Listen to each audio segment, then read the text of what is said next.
G'day there guys, it's your Aussie hubby Marky and you look fantastic. Welcome back to another episode of r/relationship advice. I do hope you enjoyed today's bloody good stories, and with that said, I want you to sit back, relax, chuck a prawn to the barbie. Let's get right into it.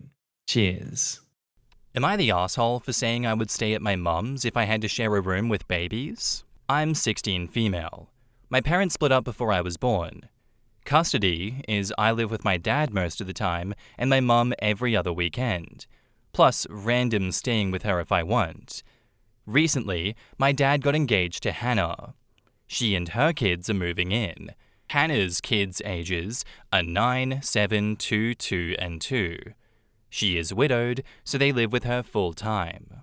This made room arrangements a bit awkward, since there's only 3 kids' bedrooms to go around. Dad and Hannah talked it over last night, without consulting anybody, and Hannah came over this morning to announce with my dad what they decided. Apparently, they want 9 and 7 to each have their own rooms, and me to share with the triplets because my room is significantly bigger than the others, and I don't stay there full time. I said that their plan was stupid. They wanted me to share with 3 toddlers. They said they didn't want me to move, but it was the biggest room, so other people should share. I said I didn't care if I switched rooms, because the more logical move would have been the triplets in the big room, 7 and 9 share, and I get my own. I said I'd take the smallest one until I move out. They said that it would be more work to move my things to another room, and their idea was more practical. Then asked why I was so pressed since I didn't even live here full time. I said not staying in the room 4 days a month was a sorry excuse to land me with a bunch of toddlers, and if they seriously planned on doing this to me, I'd make the custody arrangement change and I'd stay with my mum for the most part. I know she doesn't mind because both of them remind me I could stay with her whenever I wanted. This made Hannah cry because she just wants her family to blend together nicely, and apparently I was ruining her plans. This made Dad mad at me, and I'm not allowed to talk to Hannah until she forgives me. I didn't know this meant so much to them, but I'm still saying that I'll stay with Mum longer if I have to share with toddlers. But my dad made me feel a bit guilty. So am I the asshole? In the comments, Cake Eating Rabbit says, not the asshole. They know what they are doing to you. They only act like they don't. You sharing with those triplets makes you care for them at night and as soon as their bedtime begins. It is not practical at all. Where should you hang out between their and your bedtime? The living room with them? I would assume that Hannah wants you to leave and your dad either wants you to babysit or simply doesn't actually care if you are there, but they want you to be the bad guy, not the asshole. Hannah thinks the best way for her family to blend together nicely is to instantly make her stepdaughter the free babysitter for 3 toddlers? Damn. Like, at least the evil stepmother waited until Cinderella's father died, not just made her a free maid instantly. Also, your dad kinda sucks. Who in their right mind would want to share a room with 3 toddlers, let alone someone that's almost an adult? He's favoring his stepkids over his bio daughter to keep Hannah happy, and he's willing to make you sacrifice things like your privacy. Yeah, not the asshole for this one, OP. I think you're being more than reasonable. Those 2 made a gigantic decision about your living situation and didn't include you in the discussion, and now they're guilt-tripping you because they're getting a bit of pushback. They know absolutely what they are doing. Sharing a room with 3 toddlers is insane. Why should you be forced to do that? They know that they're being stupid. Your suggestion makes sense. That is what they should be doing. It's respectful, and it considers everyone's needs in the households. But again, their bullshit excuse of, oh, we can't move your stuff. It's just inconvenient. So yeah. No, using their brains was never a part of the plan. It was just them prioritizing her kids over you. You've obviously set a clear boundary here by saying that you're going to stay with your mum if this continues. I don't think that's manipulative. I think that's the only choice you really have in this situation. Don't let their guilt force you into submission where you have to share a room with those toddlers. It'll drive you crazy. And you and both of them damn well know that. And now, onto the update. I'm at my mum's house, at least for the weekend, while the adults try to work things out. But my mum said that I was welcome to live with her full time, and if I really wanted, we could change the custody agreement. Also, thank you for all the replies. I really wasn't expecting this to blow up as much as it did. Update 2, because somehow I'm still getting responses to this. Everyone talked, but Dad and Hannah are staying with their decision, and I've decided to move to my mum's long term. And we're going to switch the custody around. So I'll only see my dad every other weekend, and I'm just going to sleep on the couch when I'm there. Obviously nothing is set yet, but that's what we're going to do. And thanks everyone for being so nice. Update 1 year later. I still get messages here. I just found this account again, so I thought that I'd update whoever sees this. I still live with my mum, and I love it here. Hannah openly dislikes me, so I don't even stay for the weekends anymore at my dad's house. We call sometimes, but it is what it is, I guess. Hannah's kids are fine, but I only see them on holidays. Also, Hannah is pregnant again, and 7 and 9, now 8 and 10, are gonna share a room. So I guess it wasn't too much work in the first place, she just hated me.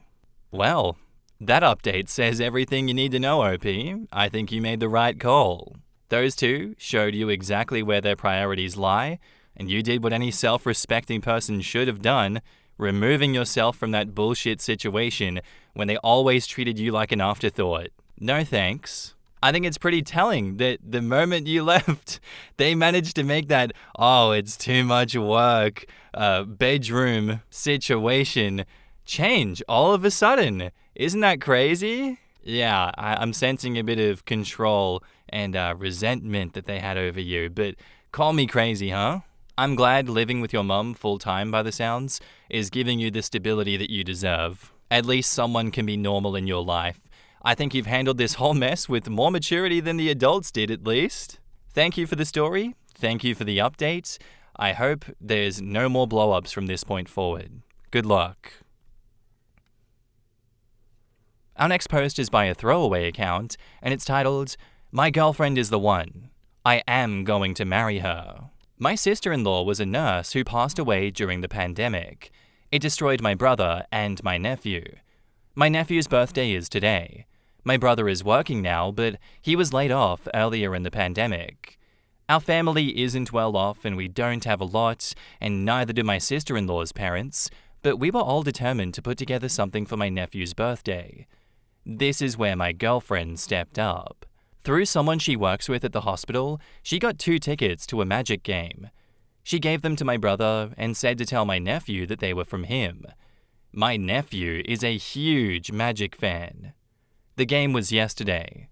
It was only a preseason game, and the Magics aren't a great team, and the seats were not the best in the house, but my nephew was over the moon. Today, he is so excited and happy. He won't stop talking about the game. It's like how he was before my sister-in-law died. And instead of taking all the glory, my girlfriend is letting him believe that my brother bought the tickets and that her gift to him was a Lego set. My brother, my parents, and even my sister-in-law's parents have told me not to let her get away, but even before they said anything, I realized I want to marry her. Aw, that's beautiful, man. What she did shows just how generous, caring, and deeply kind she is as a person. I wish I had someone like that in my life, but I have you guys in the comments instead, and that's all I need. But I also think it's extra telling that she didn't want credit in this situation. That's very genuine. That is someone to marry, OP. I think you found an absolute keeper. She did all of that, recognizing your family's pain, did it in the shadows, without recognition, expecting nothing back. She showed you the kind of person she is when, it really matters. Good luck, and I hope you do marry her. And now, onto the update. My update is the title. I did marry her. I totally forgot about posting here until I tried signing up for an account and realized my email was already used for one. My post only got a few comments, but I appreciated them. I knew my wife was the one after what she did for my nephew and brother. Our relationship was still new, so I obviously didn't propose immediately. But after that, I knew. We got married in August, and it was honestly the best day of my life. My nephew is doing great. Obviously, he misses his mum, and that will never go away. We all miss my sister-in-law. I really admire my brother. If I lost my wife, I'd never be able to get out of bed. I know losing my sister-in-law destroyed my brother, but he gets up every day and keeps on living. So it's not exciting or anything like some of the posts here, but that's my update. Honestly, OP, thank you for coming and updating. That is such a beautiful, full circle moment, and I applaud you for coming back and sharing that with us. What you did for your nephew was beautiful, and I hope that you carry that same warmth into your marriage together. In fact, I bet you do.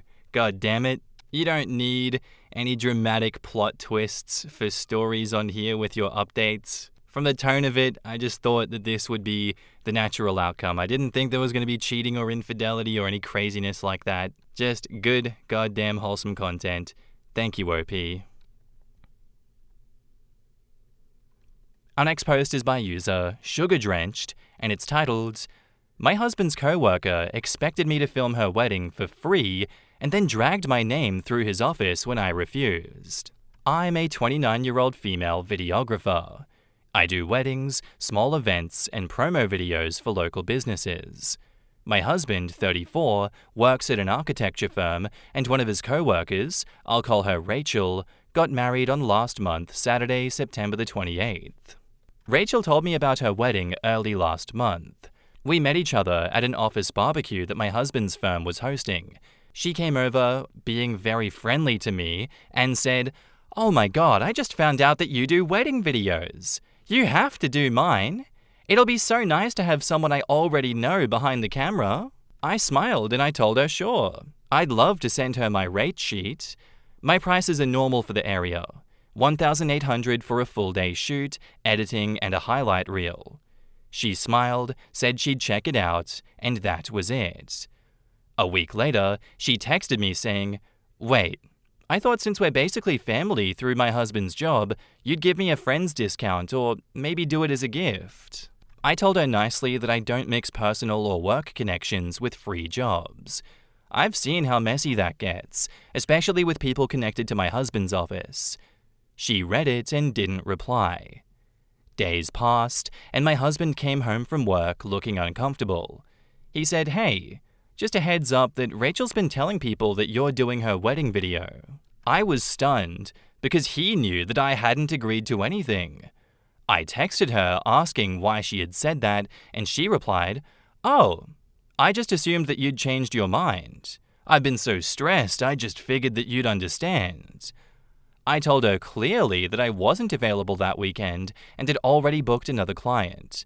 She just said, 'Okay, but I really hope you reconsider.' The wedding day was the last Saturday of September, the 28th, and at 7:10 a.m., my phone started ringing non-stop. It was Rachel. When I finally picked up, she was crying and yelling that her videographer had cancelled at the last minute and she needed me to come through for her. I told her that I had another client and couldn't just abandon them. She completely lost it, accusing me of being heartless and ungrateful after she had always been so nice to me and my husband. I told her this was exactly why I don't mix work and personal connections, and I hung up. I blocked her number right after that. My husband did end up going to the wedding for a few hours since it was a co-worker event, and he didn't want to make things more awkward at work. He said it was tense, and Rachel barely acknowledged him. This past week, HR called my husband into a meeting. Turns out, Rachel emailed them claiming that I had agreed to film her wedding and then backed out last minute, causing her to lose precious memories. She even implied that I was somehow representing his firm because we are married. My husband had to explain the whole story to HR, and thankfully they believed him, but it was still embarrassing for both of us. It's shocking that Rachel didn't stop at that.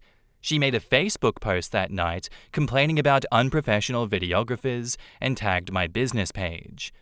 I had to contact Facebook to get it removed. Apparently, people in my husband's office are acting weird around him, like I'm the stuck-up wife who refused to help.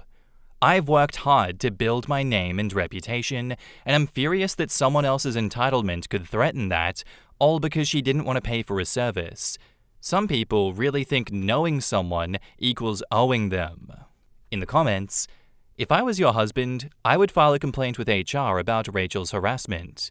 It's as simple as that. And OP replies, he's done that already, and HR has warned her to stop any further actions regarding the matter, or it'll be handed over to a legal counsel, court, which she'll definitely be penalized. File a suit for defamation. Did you screenshot the review on Facebook? OP says, yes, but my husband says that I should just keep it safe for now, in case the matter escalates, since the matter is still under the HR custody. Did she really have her own videographer that cancelled last minute, or was that just another manipulation ploy to force you to do it for free? Keep all your proof of conversations between you and her, and if things don't settle down for you and your husband's workplace, then take the appropriate actions to shut down that entitled asshole. OP says, she's just a confused soul trying to make sense of a world that never made sense to her. Proof are intact. Yeah, this is really weird, honestly. I understand, but I also don't understand why she's pushing professional boundaries like that. Your continuous refusal to work for free is somehow some big old betrayal that needs to be punished at the workplace? Holy entitlement Batman, dude. Like, why did she have to drag his job into this? How the hell is his firm at all involved, and why is HR involved? I think you handled it exactly like anyone expected you to, yet it still went out of control. Hopefully with HR stepping in, that saves his reputation at work, because she clearly wants you both to be painted as villains in this situation. But I don't know, HR isn't always on people's sides. The doubling down after being called out on her bullshit, tagging you on Facebook.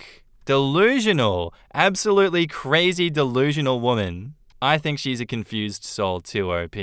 I'm right there with ya. And now, onto the update. Hey everyone. I posted a while back about my husband's co-worker, Rachel, who expected me to film her wedding for free and then dragged my name through his office and even HR when I refused.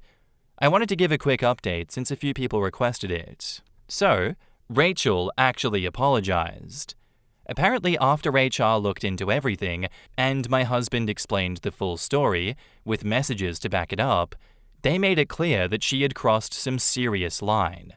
This morning, she sent my husband an email owning up to it. She said she realized she had been unprofessional, that she made assumptions, and that she never should have told anyone I was filming her wedding before I agreed. She also admitted that posting about my business on Facebook was out of line, and she had taken it down. She told my husband she had clarified things with a few co-workers who had heard her side of the story too. Honestly, I didn't expect her to apologize at all, so that was surprising. I'm still not thrilled about the damage control we had to do, but I appreciate that she at least took responsibility instead of doubling down. Hopefully this is the end of it. Thanks again to everyone who backed me up in the original post. Y'all made me feel so much less crazy about standing my ground. In the comments, someone probably explained to her that she could be sued for defamation. OP says, I think so. She just came back to her senses. I would get your husband to ask a couple of colleagues if she actually did clarify the situation with them as she claims she did. After all, she did lie wildly in the first place. Why would anyone trust her when she says that she's rectified things at work? Great if she did actually take responsibility, but there's no harm in making sure. Trust, but verify. People have a great capacity of lying to themselves. It took HR's pressure for her to step back and get a clear look at herself. Yeah, OP, I think you're incredibly generous letting this one go. Like, people could have seen that defamation online and cancelled business with you. That's pretty serious. Also, I don't know, maybe it's nitpicky, but you and your husband could have come together and explained your side of this false narrative to everyone else in the workplace, so they could have recognized at least she was being dishonest and maybe they could find some truth in the middle? You guys are seeing all these emails and posts going out, like all these stories being made up against you, and you're just like, we're going to go to HR and keep quiet on this one, actually. I don't know, maybe I don't have all the answers, but that seems normal to me, right? But what is obvious is that she's not sorry. She's just sorry she got caught. Oh no, this could impact my employment and there could be an expensive lawsuit. I better give them a fake apology. I also don't want to get fired for whipping up a legal shitstorm at work. Thank God she had some snap back to reality, even if I don't believe it. I think she deserved all the consequences that were potentially coming her way, though, I'm not gonna lie. Thank you for the story, thank you for the update. I'm glad that it didn't blow up any more than it did. Anyway, guys, that's where I'm going to end today's episode. I do hope you enjoyed. If you did, let me know what you thought of it in the comments down below, and I'll see you in the next one. Bye.